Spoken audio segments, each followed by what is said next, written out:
Durante toda a semana, nós lançamos uma enquete no nosso site perguntando se você era a favor ou contra a lei da palmada. Como nós combinamos, hoje nós trouxemos o resultado. E para falar um pouco mais sobre esse assunto, nós convidamos a mestre e psicóloga Márcia Dalmaso. Boa tarde. Boa tarde. Vamos começar aqui, doutora Márcia, falando que a lei da palmada, ela tem o intuito de reforçar o Estatuto da Criança e do Adolescente. É realmente necessário criar uma lei? Boa tarde, né? Então, na verdade, eu acho que assim, não seria necessário criar uma lei para dizer que não se pode usar de um castigo físico ou não se deve usar um castigo físico para educar uma criança. Na verdade, como você falou, ela vem realmente para reforçar o estatuto e por isso é usada a palavra castigo e não agressão, porque a agressão já está no estatuto que não pode, é proibido, né?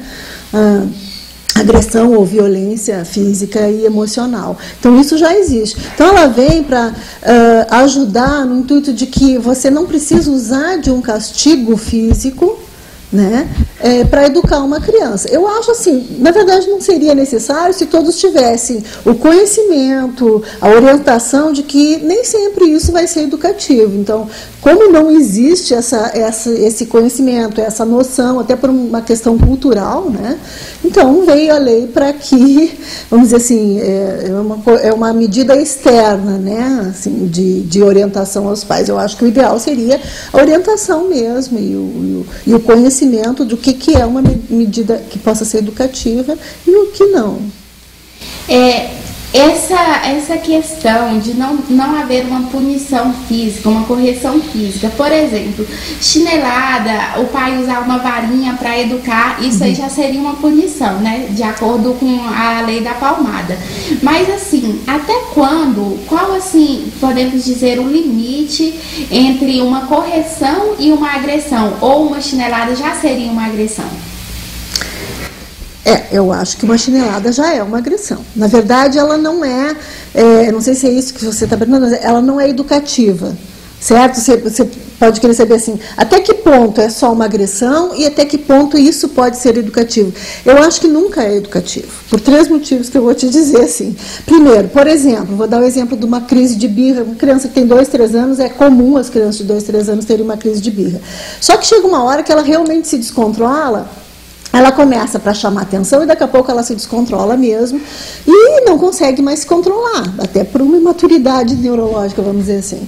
Então, assim, quando o adulto precisa bater para que ela pare, ela vai, sem querer, se condicionando, a toda vez que ela se descontrola, ela vai acabar, vamos dizer assim, sendo controlada ou contida pela batida, pela palmada de um adulto. Então, ela acaba usando isso como um reforço do comportamento dela. Cada vez que ela se descontrola e não sabe como se controlar, o adulto bate, ela chora, se acalma e as coisas voltam ao normal. Então, isso não é o adequado, né? O adequado é você tentar controlar a criança de outra maneira. Outra coisa, olha a incoerência. Se você bater porque você não conseguiu atingir seu objetivo, falando, botando limite, dizendo um não firme, tá? A criança vai entender o quê? Que você, quando você não consegue alguma coisa do jeito correto ou do jeito que você tem, você vai conseguir através da agressão, porque é isso que você está fazendo. Se você não conseguiu educar ou corrigir com um simples não,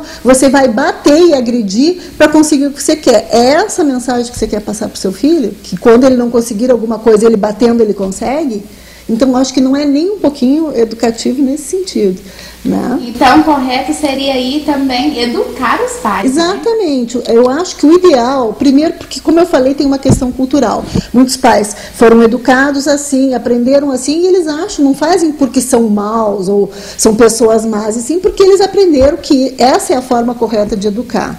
Depois eles viram, assim, a gente tem dados de ver assim, que uma criança que toda hora é corrigida com um castigo físico e uma criança que tem um não realmente verdadeiro, sabe a importância do limite, que os pais sabem a importância de dizer um não para a criança, ela acaba respondendo melhor, porque senão o que acontece? Que era a outra situação que eu ia falar.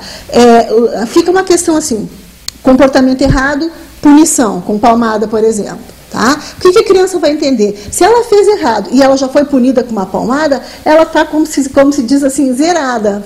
Foi negociado, bom, eu já paguei, posso começar tudo de novo. E aí ela começa a se comportar daquela maneira de novo e ela sabe, na hora que baterem nela, pronto, já paguei, posso começar de novo. Então não corrige, na verdade, você entende?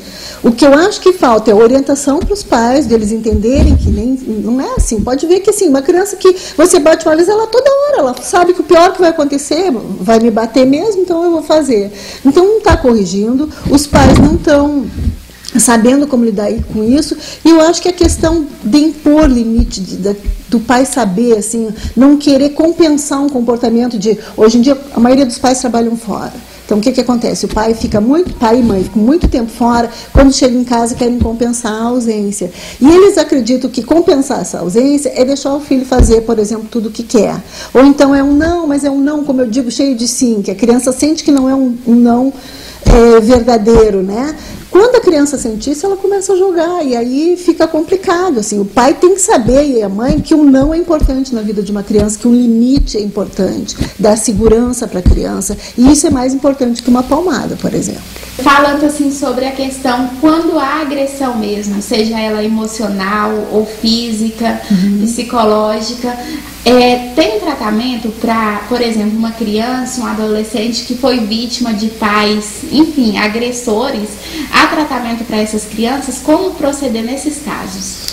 Sim, para mim, eu acredito assim, que não só para as crianças, mas para os pais, né? Eu acho que o ideal, então, antes de pensar em tratamento, seria a prevenção. Ou seja, você orientar os pais, né, da importância do que é um não, do que é dar um limite real para uma criança, um limite verdadeiro, para não precisar chegar ao ponto de bater, porque a pessoa às vezes perde a paciência e aí perde a noção de até que ponto isso na verdade, é uma agressão de qualquer maneira, né? Então, eu acho que a primeira coisa é a educação para os pais e para as crianças. Orientação, educação no sentido de orientá-los, não de que isso não é a forma correta, não é a melhor forma de educar, não está passando uma boa mensagem. E assim, quando acontece de realmente haver agressão e violência física ou emocional, porque às vezes é emocional também, né?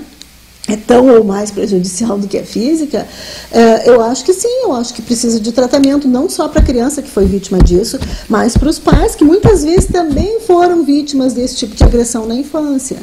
Então, eu acho que sim, precisa de uma orientação, precisa de um acompanhamento para que, eu nem digo um tratamento, mas no sentido de orientá-los para que eles possam encontrar a melhor maneira de achar esse limite que é necessário sim, né?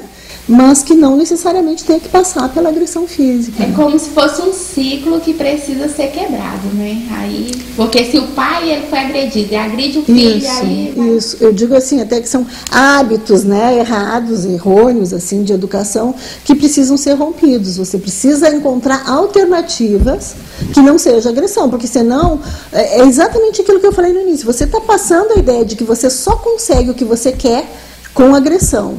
E você vai passar a transmitir essa ideia para o seu filho. Quando você não consegue alguma coisa do jeito correto, você agride e aí você consegue, porque é o que você está fazendo, agredindo para conseguir, né, um objetivo. Mesmo que seja com o intuito de educar, ele não é educativo. Né? Então, eu acho que precisa ser rompido, sim. Precisa ser rompido. Fora, assim, casos em que as pessoas têm necessidade, aí eu acho que são casos extremos e doentios, e que as pessoas têm necessidade de agredir física e emocionalmente alguém, que aí eu acho que é assim, já é bem mais patológico, vamos dizer assim, e que às vezes foram pessoas que passaram por esse tipo de violência muito intensa na infância. Então é um ciclo que precisa ser rompido, precisa se encontrar outras maneiras de amar, de educar, que não seja essa da agressão.